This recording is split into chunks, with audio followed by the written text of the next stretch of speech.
Make sure you don't miss a thing. Go to starzology.com/newsletter and sign up. Welcome to the Starzology Astrology Podcast. I am your host, Alison Price, and I'm here with my good friend and co-host, Arwynne O'Neill. Hello, Alison. It's great to be here again. So lovely to have you once more. So in this episode, we're going to be looking at the top 10 tips for doing astrology. Yeah. Now, what's going to happen is Arwynne's got 5 top tips. I've got 5 top tips. We don't know what each other's top tips are going to be. Yeah. And it's all surrounding doing astrology, learning astrology, reading astrology, what we felt are the ways to go if you're beginning or if you're a junior and you're kind of struggling with knowing where to start. Yeah. Because the topic is so broad. Yeah. It's difficult sometimes to realize where should I hone in on. So what I'm hoping is that our 10 top tips of this list, our listeners will be able to find at least 1 or 2 where they can say, I'm going to do that for a couple of weeks and establish themselves in that. So this is what we're thinking. This is what we're thinking. And I love the fact that we are so different in our approach, but yet so similar in our desire to help and to broadcast and so compatible in the way we talk about these things that we have, this lovely audience. But I have no idea what you are going to say. You have no idea what I'm going to say. But yet we were pretty sure that none of them are going to be the same. No, because we're just so different people. I love that. We're similar but different, right? Yeah. Clearly. Yeah. All right. So what we're going to do is, Arwynne's going to give her first top 10 tip. Yeah. And there'll be 10 tips in the end, 5 from me and 5 from Arwynne. Yeah. And so over to you. What's your number 1 tip for? Well, and also let me just be clear that these are not in order of importance. Okay. Right? With this not random, top 10, starting with love it. Yeah. This is just random top tip 10s, and you can shuffle them into any order you like. Yes. Exactly. Fantastic. So what have you got for our number? My first tip is watch the outer planets for generational shifts. Ooh. Yeah. So knowing when Uranus, Neptune, and Pluto change signs is vital. And really importantly, when they changed signs historically throughout the last, say, 100 years or the lifetime of anyone you may know. This can give you a very deep understanding of generational differences, of historical cycles. And also when we talk about, on Instagram or on Facebook every day, I see personally, little memes about the millennials versus Gen X or Gen Z versus the boomers, or we can talk about that. These can become so rich when you know the astrological aspects that go into what makes these generations different. There are life events, whether you grew up in a time of the internet, whether you had like a dial-up modem or you grew up with an iPhone in your hand before you could even, speak. Yes. And these things, of course, are actually reflected in the astrology of the outer planets, which I find absolutely fascinating. Wow.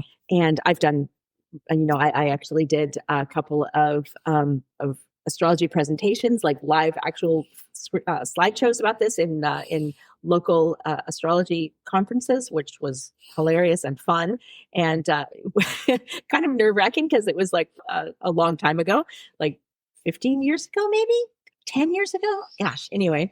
But yeah, the Pluto generations, Pluto changes sign every 20 years on average. Yes. It spends the least amount of time in Scorpio, which is 12 years, and the most amount of time in Taurus, which is about 30 years. Yeah. So this is a really great marker for an entire actual generation. Right. But then we also have Neptune, which spends 12 years in every sign, and Uranus, which spends 7 years in every sign. Right. And these are amazing markers of personality of an entire cohort of people. So, a whole swathe of people. So as soon as you know how old someone is, you don't have to know their birthday. You don't have to be all, what time were you born? And like clue them in that you're trying to investigate them like astrologically. As soon as you know how old someone is, you actually have a great deal of information about them because if you know where those outer planets are, yes. If you know that someone is 49, you can kind of go, oh, okay, they have Uranus, Neptune, and Pluto in these signs. Right. And that gives you a huge clue as to their... That's right. Because even you and I do not have the same outer planet signs, right? No. My Pluto is in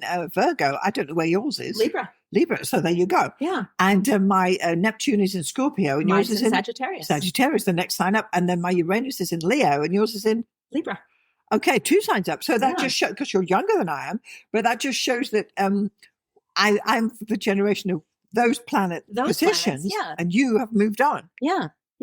Which and which gives you a very big clue as to, we have very similar interests, but why our approach is so different could be chalked up in some small part to that generational difference. It's very interesting. And you're talking about, when you're saying this is a tip, you're talking about it in the natal chart or currently when the trans is? Well, both. I mean, really, it's really, it's important to know, because I find that historical events really do tend to correspond so clearly, as we've talked about with, Pluto moving into Aquarius and AI and all that stuff. We've talked about how when Uranus changes signs, sometimes on the very day, like with the Japanese tsunami in 2011, which occurred on the day that it moved into Aries. So these things really can, correspond with major world events.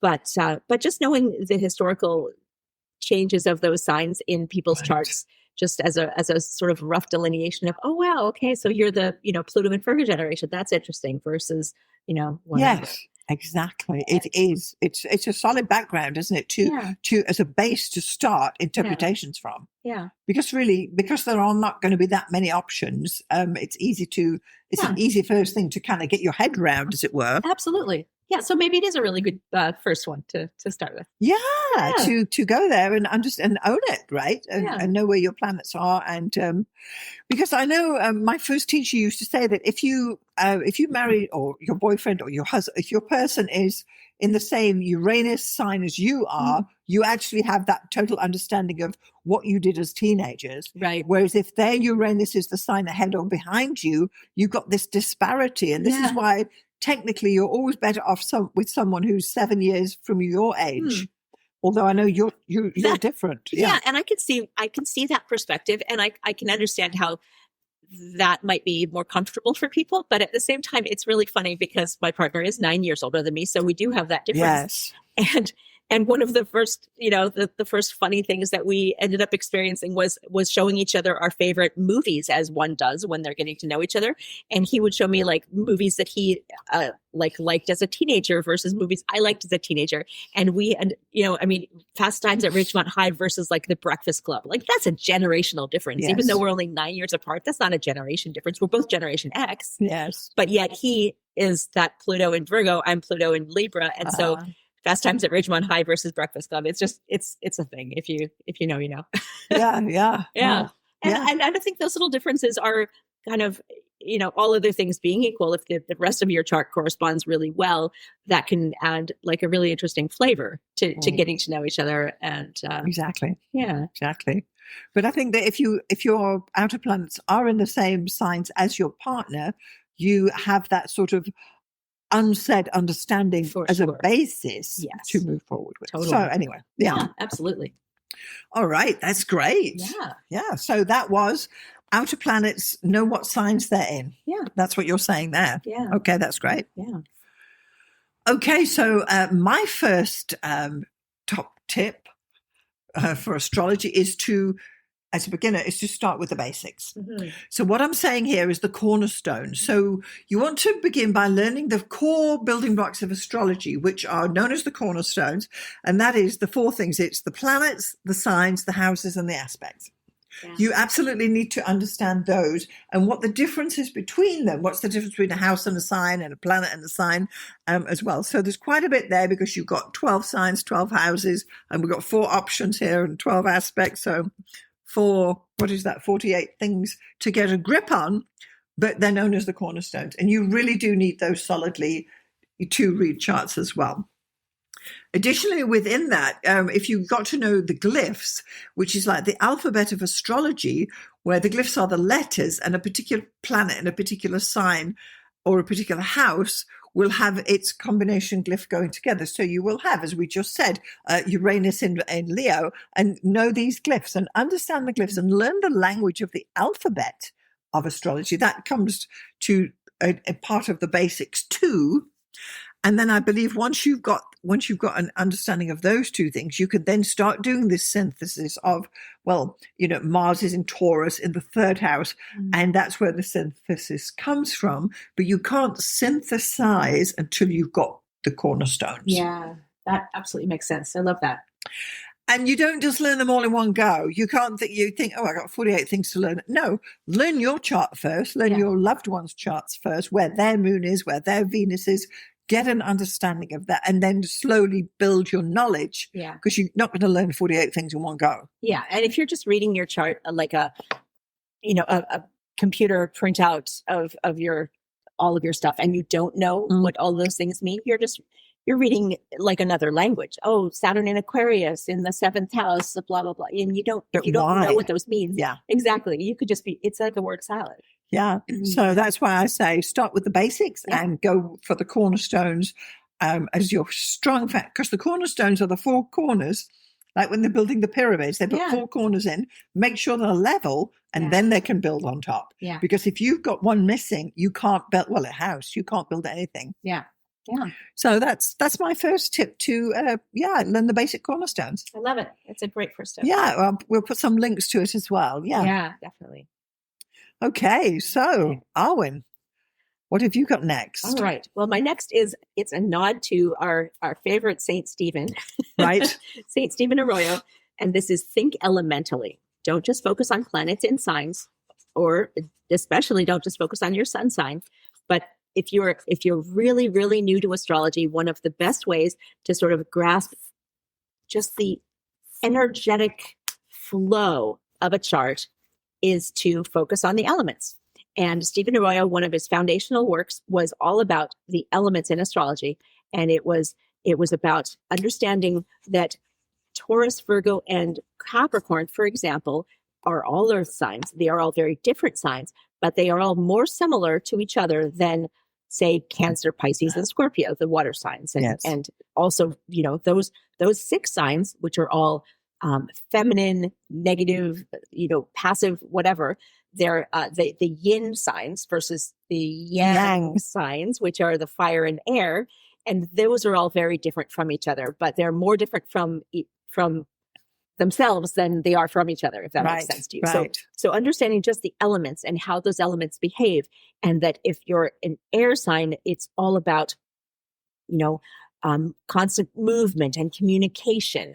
And whether you're a Gemini, a Libra, or an Aquarius, the way that you express your need for communication and for constant stimulation will be very different. But it is more similar to each other than it is to, say, a Taurus or a Virgo, and their need for stability and understanding and comfort.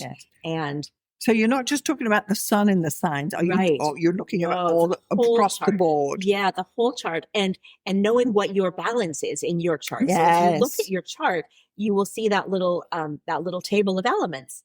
And I'm doing a little squarey thing with my fingers, which no one can see. And knowing, if you maybe have like 5 things in fire and a couple in air and nothing in earth, and like 1 in, water, you're a fiery, airy kind of person. Yes. And that is going to absolutely flavor your personality better than anything that you can read or explain to someone about, well, I'm a, Sagittarius and this XYZ.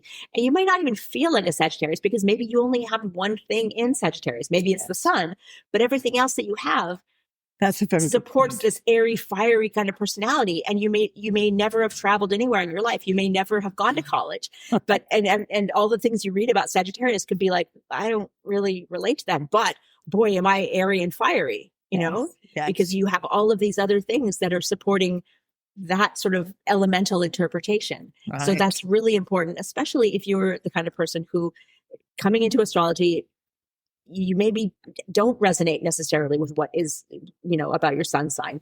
And you're like, well, but I feel this or that. Mm-hmm. And when you actually look at your chart and you see the elemental balance, it can't help but resonate. I don't know anyone for whom it doesn't resonate. Right.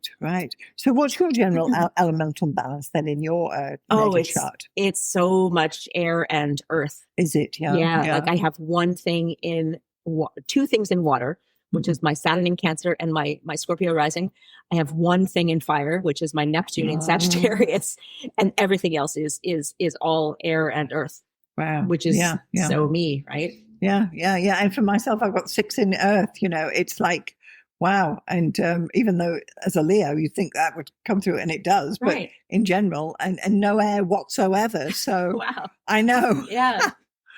But so yeah, I agree. I think that's a great way to just start, because you can work it out. You can work out what your strong element is. Yeah. And say, well, you're mainly, I'm a watery person, I'm a fiery person, or I'm an earthy person. And it's really neat too when you start to compare charts with other people, because even just knowing what your elemental balance is without even comparing my Venus is in this and your Mars is in that and we're conjunct and we're, blah, blah, blah, without even going there. If you just know the elemental balance, you can be like, oh, that's why this person is the one who's always going, let's go, let's do this, let's do that. They're the fiery person in my, I have no fire. This person's always going, let's move, let's do something. They get me off the couch or whatever. Or this person makes me feel comfortable. This person always makes me feel heard or like comforted or whatever. I feel like soothed in their presence. And that could very well just be an elemental thing. And you don't even need to understand the deeper, all of the complicated glyphs and everything. The cornerstones. Yes. Exactly. Yes. But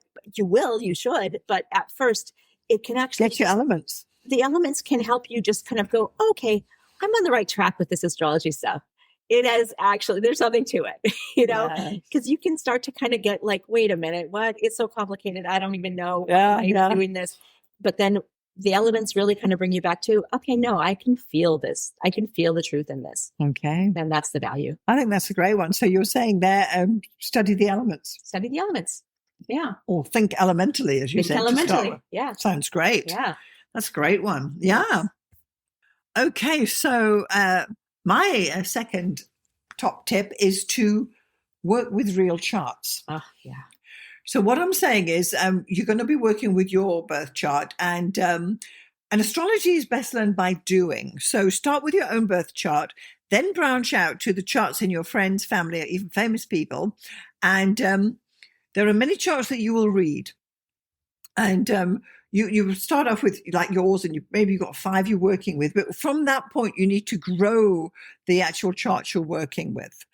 When you start working with other people's charts, people you've never met before, that's when you know you're really getting down to it. So observing how astrological placements show up in real lives will make the symbolism more tangible and memorable.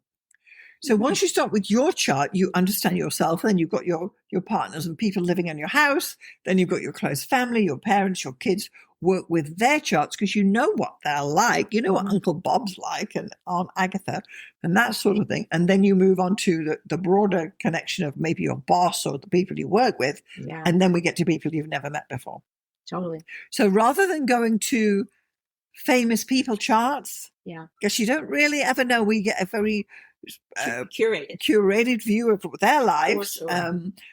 Work with real people, so you can see these moons in action, you can see these Mercuries in action, what they talk about, what triggers them, and so on. So I'm saying that work with real people's charts rather than, we're going to do the president of the country, right? Or Angelina Jolie and Brad Pitt. Yeah, we don't know whatever. We don't know. We don't know. We think we know, but we don't. So understand that, and these are charts you'll be working with really for the rest of your life, especially yours and your family. Yeah, and your own chart you'll work with every day for the rest of your life once you start astrology. So that's my second tip to work with real charts. And this is if you were waiting for this moment, this is the moment where I say, yep, I had that one too. Yep.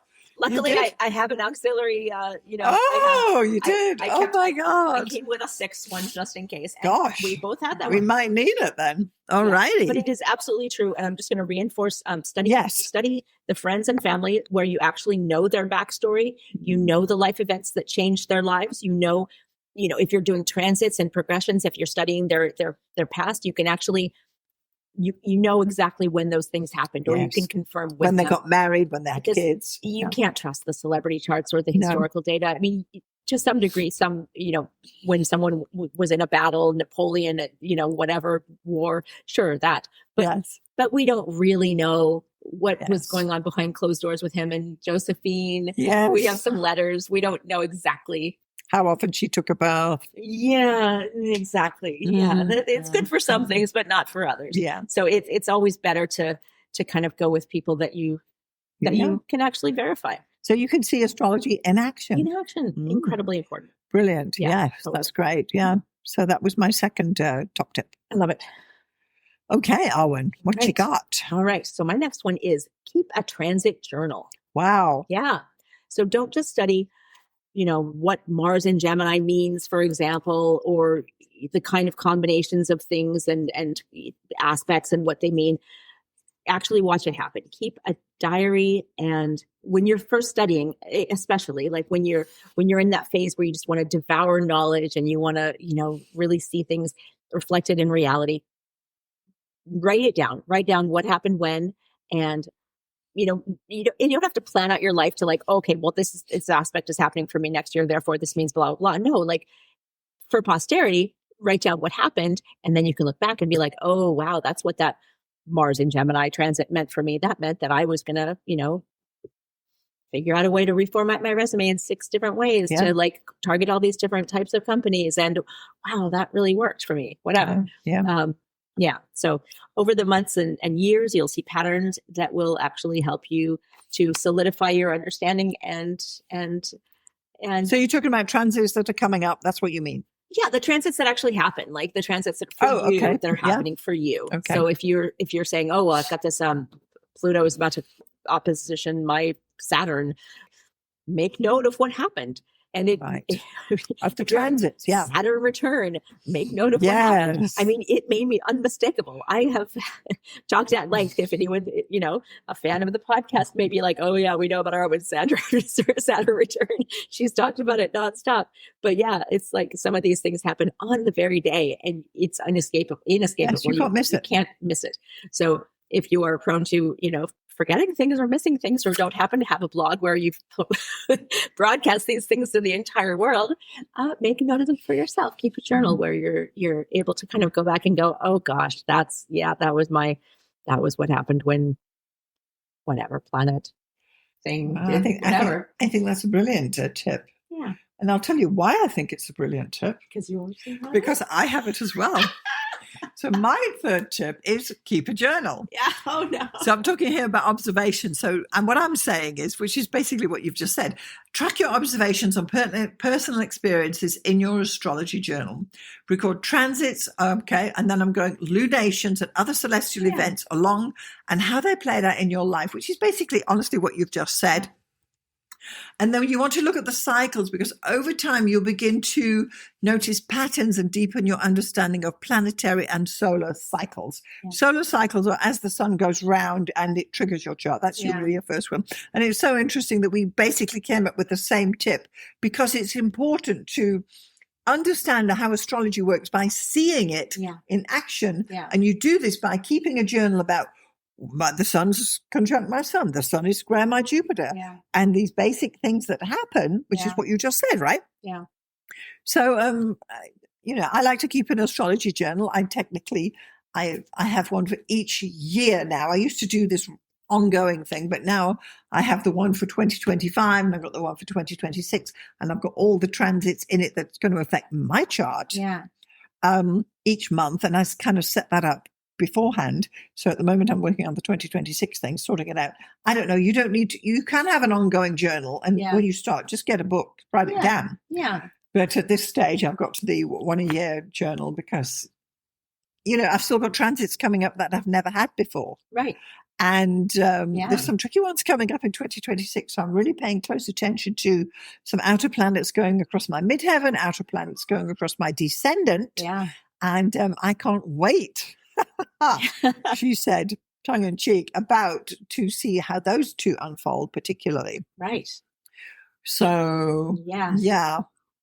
Interesting. So you say keep a transit journal. Do you keep a transit journal, Arwynne?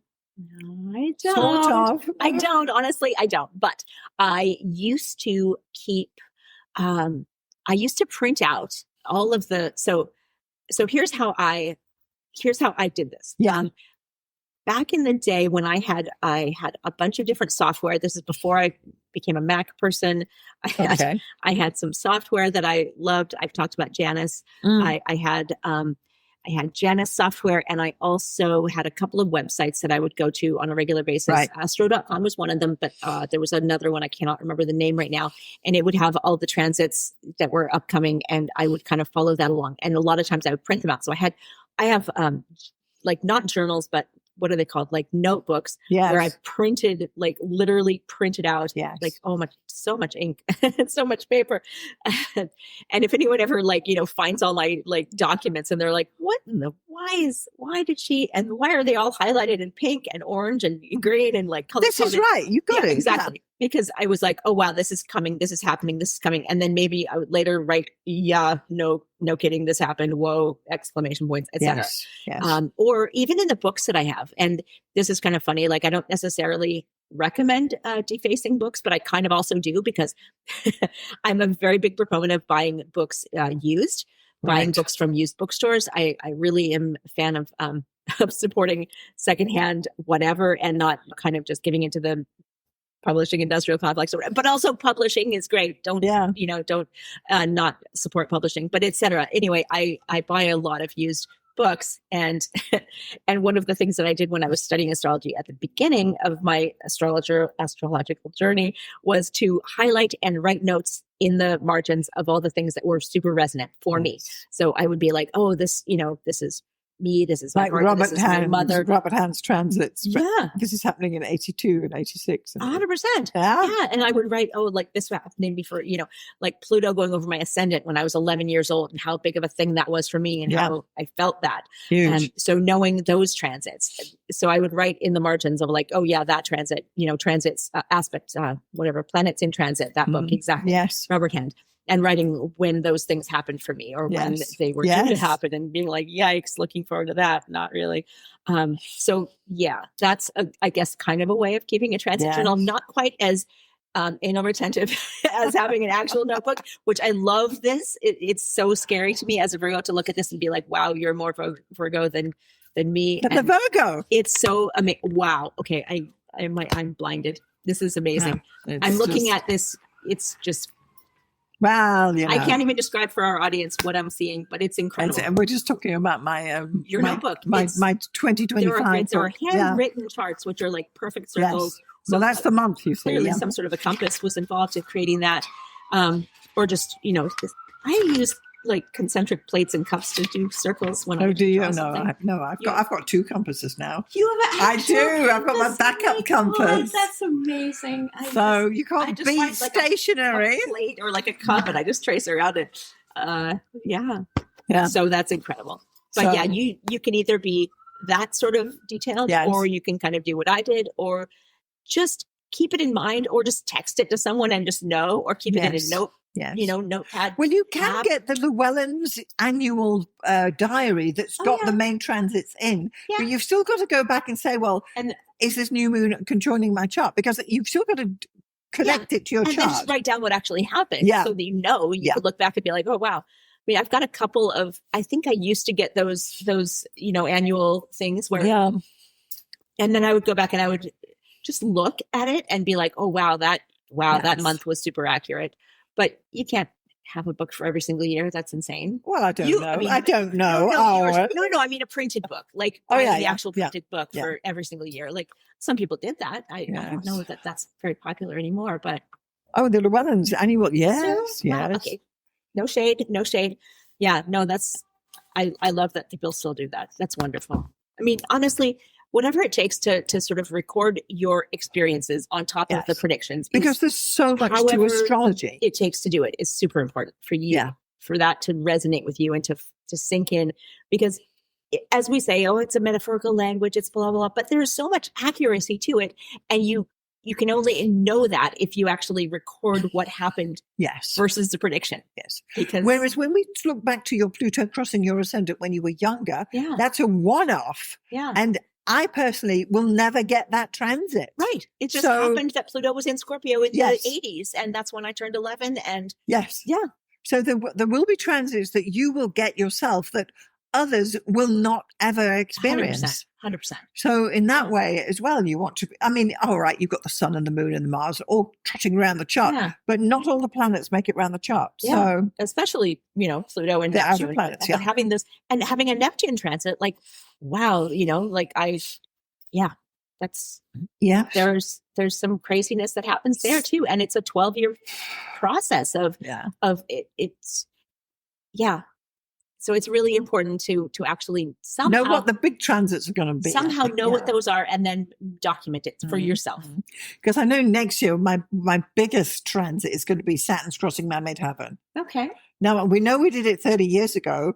And honestly, I can't remember what I was doing 30 years ago. But I'm thinking, dang, what am I going to be doing? How is this going to play it out? And I'm paying close attention to as soon as it gets within orbit. It's not there yet, but that's going down for me. So I don't know if you have some big transits, but anyway, if you have them, you need to get them in your calendar because that's not going to pass me by. Yeah, right. Exactly. What are we doing, Arwynne? Yeah. I don't know. Exactly. I don't know. So So that was a good one that we both had. We both had, and it's and it's mine's is Cupid Journal. Yours says Cupid Transit Journal. Yeah. Yeah, very similar attitude, but it's a way of tracking what's going on to understand astrology. Yeah. Okay. And also, I mean, I can't stress this enough because I know that everyone goes through a little bit of a crisis of faith when they're starting out with this, especially because the world doesn't really reinforce it. It's not like the world is encouraging you to believe and to continue to study this science. But personal experience is what it's all about. Mm-hmm. And if you recognize yourself in it, and if you recognize your friends and family in it, and you have something of value to contribute using this metaphorical language, and then you can see these actual things happen on the very day or in the very month, and you're going, oh my God, this is exactly what was predicted, blah, blah, blah. I remember, and here's another tangent, but like just briefly, when 9/11 happened, there was an astrologer called Mac McLaughlin in Vancouver who wrote for the, I believe it was the Georgia Straight. I could be wrong, but I believe it was the Georgia Straight, which is a local newspaper. And he had a weekly column in the back of the paper, and I read it every single week. And in the like month leading up to 9/11, like 6 weeks ahead of time, 3 of those 6 weeks, he was just absolutely dire predictions of catastrophe.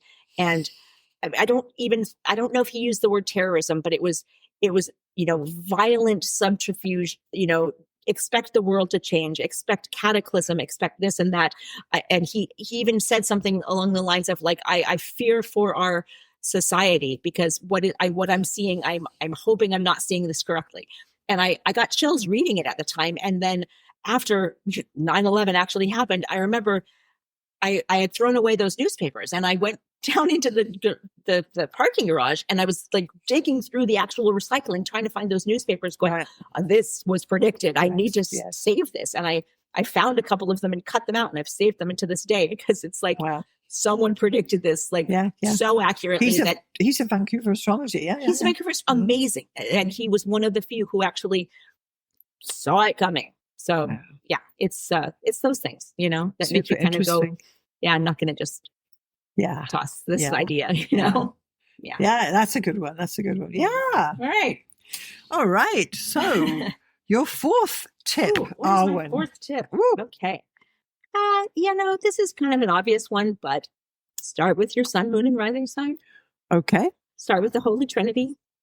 Think of these as 3 characters in your life story. So tell us about the sun, moon, and rising sign. The sun, moon, and rising sign are I wouldn't say they're the cornerstones, but they are like the 3 components that work interactively to create the core of your personality. Yes.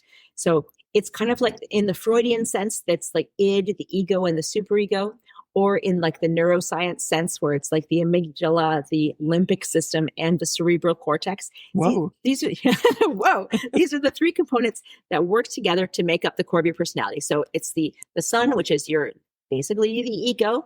It's your moon, which is your emotional core, your depth, your, the kind of person that comes out when you're sick or when you're under stress or when people, as you've said, people who, have seen you in your bare feet, and they get to know your moon sign. That's your criteria. It really works. And as we sit here in our bare feet. Yeah, exactly. Well, it's getting cold, so in our stocking feet. But And then the rising sign is, of course, the outer shell, the what you present to the world, the first thing that people see.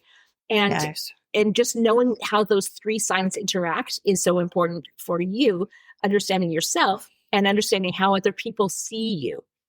So if you feel like, well, I don't really feel like I'm that much of a Sagittarius, but you've got like Cancer moon and Cancer rising, or, Yeah. you obviously feel and present much more like a Cancer than a Sagittarius. Right.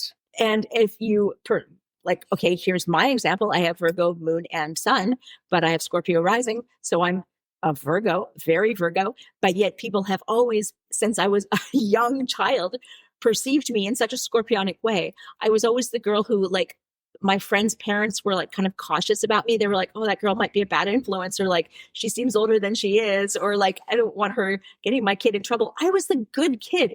I had great parents. I never, was in trouble. Right. So what you're saying is you are Scorpio, Virgo.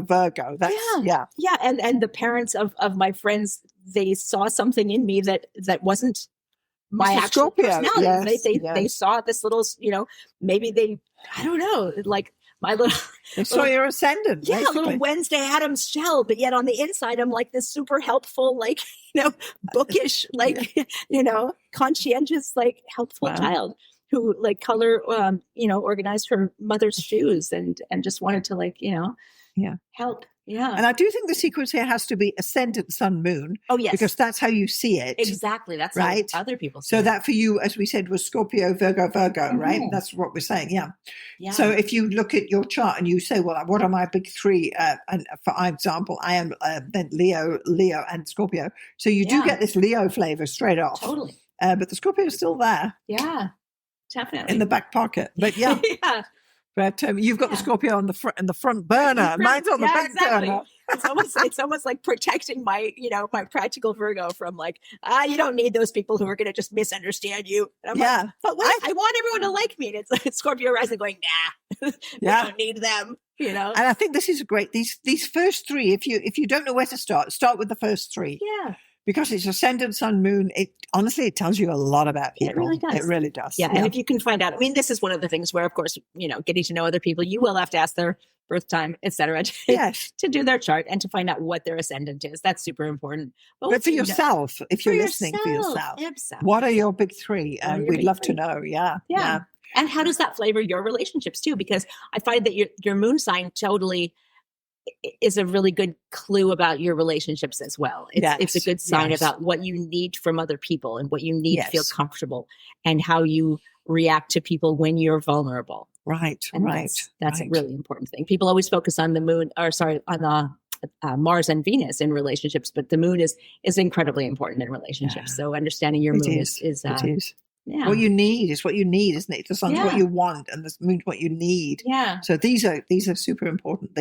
As we call them, the Holy Trinity. Holy Trinity. I'll put a link to our episode on the Holy Trinity as well. So I think that's a great one. Yeah. Yeah. Thank you. All righty. So my fourth top tip is learn step by step.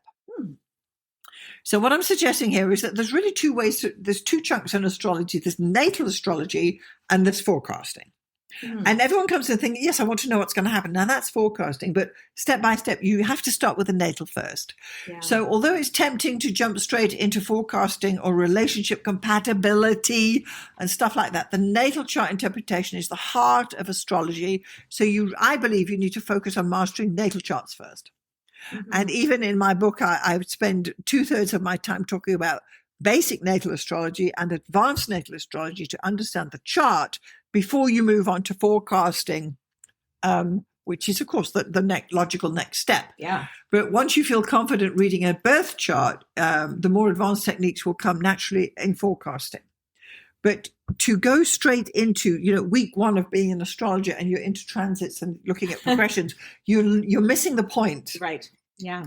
And I do believe that you need to spend, as I say, step by step, build on your foundations, learn the natal chart stuff first, what we've just said, all these points we've just mentioned, and then additional natal chart tweaks to really polish your natal readings. And then when you get to forecasting, start with transits. But, there's many techniques. You don't need to know them all. But you can't start on week one with, I'm going to do secondary progressions or something, or I want a solar return, and you don't know what you're doing. Right. So that's what I'm saying. Learn step by step. because otherwise you end up with massive gaps Yes. in your knowledge. Yeah. And you don't want that. I You don't totally want love that. Yeah. So that's my fourth step, my fourth top tip, which is learn step by step. Nice. Wonderful. Mm. And my fifth tip, it may sound like it kind of goes opposite to what you just said, but this is really more of an intermediate tip. Right. And this is once you've gotten the basics down. Yeah. And you're wondering what kind of astrologer you want to be, or you are at the stage where you feel like you know enough that you're like, I'm a little bit beyond just, astrology curious. Now I'm an amateur astrologer. I've done all the charts of my friends and family, and I'm just watching the transits, and I know what's going on with myself. Blah, blah. This is what I call enough to be dangerous. There we go. There we go. That's the stage I'm totally focusing on now. It's the big 3 R's: read, research, and reflect. Oh. Find bloggers or podcasters or authors who match your personal tastes and interests, because they are out there, and follow them down the rabbit hole. Whatever you're interested in, there is already, most likely, unless this is a gap that you need to fill as a person. And this is another thing we can get into, but there's probably already an astrologer, or maybe many, with a body of work out there just waiting to be devoured obsessively, that is interested in the exact same thing you're interested in. Yeah. So it could be the stock market, it could be psychology, it could be history, it could be health. Yeah. Health. Oh my gosh. Yeah. Relationships, obviously, self-actualization, natural disasters, serial killers. These things have all been incredibly, mined by some astrologer out there, or maybe many. Generational studies, like one of my fascinations. And you can find them, and you can follow them, and you can devour their entire oeuvre, whether it's all of their podcasts or all of their blog or their actual physical books. I highly recommend devouring the works of someone who reflects your tastes, and really getting to know their entire, don't just skim the surface is what I'm saying. Right. Because someone has put in a massive amount of effort, and we can all kind of just skim the surface. This is something that we all do. This is the modern, way of the casual astrologer is just to, what am I interested in right now? Okay, there's the answer. Blah, blah, blah. AI has already summarized it. Cool, done. But there are amazing astrologers who have done so much work and so much research. And if you are interested in financial astrology, for example, you can find scans. Yes, exactly. Scans. And if you're interested in generational astrology, you can find all of these different examples, historical cycles, all of these things. Get the specialists. Get the specialists, and actually go down the rabbit hole with one author, one podcaster, one blogger, and read all of the stuff that they've done, and really absorb it. And hopefully our listeners are following our podcast, so they're like what we're talking about. Yeah, clearly. Because we're resonating with them. Exactly. Because we don't cover all areas of astrology either. Right. But once you do decide that you have a specialty, that you are like, oh, wait a minute, but I really am interested only in, financial astrology or whatever. Yeah. Go down the and you hole. do. It's like being a doctor. Right. As a GP, you can all save a life and take a blood pressure, but then you get specialist doctors. One becomes a brain surgeon. The other's a dermatologist. Yes. Go follow whoever interests you most, right? That's precisely. Yes. Perfect. And you've got that with astrology too. You absolutely do. Yes, Exactly. I agree. Yeah. That's a great one. Yeah. Mm-hmm. All right. So that was good. So you're saying read, research, and reflect with listening to people who actually resonate with the type of astrology that interests you, which is not everybody. Yeah, right, I agree. Exactly. Yeah, I agree. That's great. Yeah. So my fifth and final tip of our 10 top tips is what I'm saying here is learn with others. So here I'm talking about astrological community. So learning astrology is richer when you share it. Find a community where you can ask questions, swap charts, and get gentle feedback. I suggest that you generally join your local astrology group. Here in Vancouver, we've got 2 main groups. We've got the one group and the other group. And I'm sure all the big cities have got an astrology group. Even in a little village where you live, there must be people. Find your community. And then within that community, I'm also suggesting teach what you know. So teaching a friend or offering short readings will sharpen your skills and build confidence faster than studying alone. So once you've got a bit of a grip on, say, moon signs, teach what you know to other people and share it and start doing their readings, even at an absolute frank beginner level. Start putting it back, teach what you know, give back to our community. And I'm also suggesting do group work, which is join online groups, attend workshops, and look for a mentor who could guide you along the way. I love that.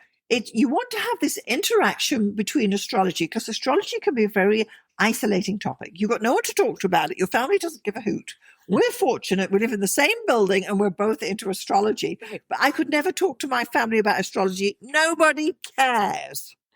And we met because we actually went on meetup.org and we went to a meetup. Yeah. I believe we were the only two people at that first meetup. Yeah. And we started talking and that's how I found you, as almost a community, right? Yeah. And here we are, 12, 13 years later, still going strong with so much more to say. Yes. Whereas, I mean, my late husband, if I started talking about astrology, he'd put his newspaper over in front of me and go and crack the paper as if to say, shut up, I don't want to hear it. And I had never had anyone to talk to about astrology in my own home. Right. So finding community for me was important, to go to the groups, support the groups, find people to chat with. Totally. It's not always easy, but there's always someone out there who you can find, and even, as I say, teach each other what you know, what little you know. Honestly, I think it's your duty to share it with other people. Yeah. Help people get better at whatever it is they're doing. So that's my final kind of comment, which is learn with others by honestly teaching what you know. I love that. That's absolutely. Yeah. And that's what we're trying to honestly do with this podcast. We are sharing our opinions. Absolutely. And it's funny too, how because I never thought to say that exactly, because I, as an introvert and not a Leo, but when I'm in a burlesque class currently right now, and one of the girls in the burlesque, like as soon as we went around the thing and we talked about ourselves, and I the theme of it is like sorcery, and we're like these witches in this sort of Halloween themed kind of thing. And there's this sort of like, celebrating the elemental feminine and the, whatever. And so as we went on the thing, I mentioned astrology and mentioned the podcast, and a couple of them, their eyes lit up, and I was like, I'll put the link in our chat. Of course. But then one of the other girls, she just came back from this like week-long artist retreat where it's literally like a combination of dance, art, astrology, tarot, and I'm like, what the hell? Wow. And they're making headdresses, like beaded headdresses, like it's insane. And I'm like, you are cool, like this is amazing. And who knew, right? Yeah, you don't know until you mention it. And if you're afraid to mention it because you're like, oh, people might judge me, blah blah blah, just whatever. Find your people. Find your people. That's exactly right. And there won't be a lot of them. There never is, but there is enough to keep you going, and to share ideas, bounce ideas off, and share experiences astrologically, because it can be very isolating. I find that true. But life is too short to just hide who you are and not talk about your interests. Exactly. So good. Yeah. Okay, so this has been great. We have been giving you the 10 top tips about astrology, learning astrology, and being an astrologer as we see them in 2025. You got 5 top tips from me, Alison. You got 5 top tips from Arwynne. We combined on 2, very similar each, which is kind of interesting, but it just shows you who we are. And what I suggest is that if you're one of our listeners, just take one of these tips and go with it to start with. Don't feel overwhelmed that you have to do everything, because one can't. But start somewhere, and don't beat yourself up about it, but keep moving forward with your astrological knowledge. That's what I want to say. Yeah. I think it's more important to grow as an astrologer at your pace. You don't have to rush through things or understand everything at once. You just can't. It takes years. It really does. Absolutely. Yeah. So this has been great. So if you found value in this episode, please do consider sharing it with anybody who would be interested. Make sure you're getting our newsletter, and you can sign up at starzology.com/newsletter. Additionally, make sure you're getting Arwynne's newsletter, and you can find her at... You can find me at mspink.net. That's mspink.net. And I am sending out my weekly newsletter every Saturday. I'm on Substack, and I talk about goddesses and personal history and nostalgia and pop culture, etc. It's a great read. Yeah. Yeah. So to our listeners, thank you so much for getting this far, and we'll see you next time. See you next time.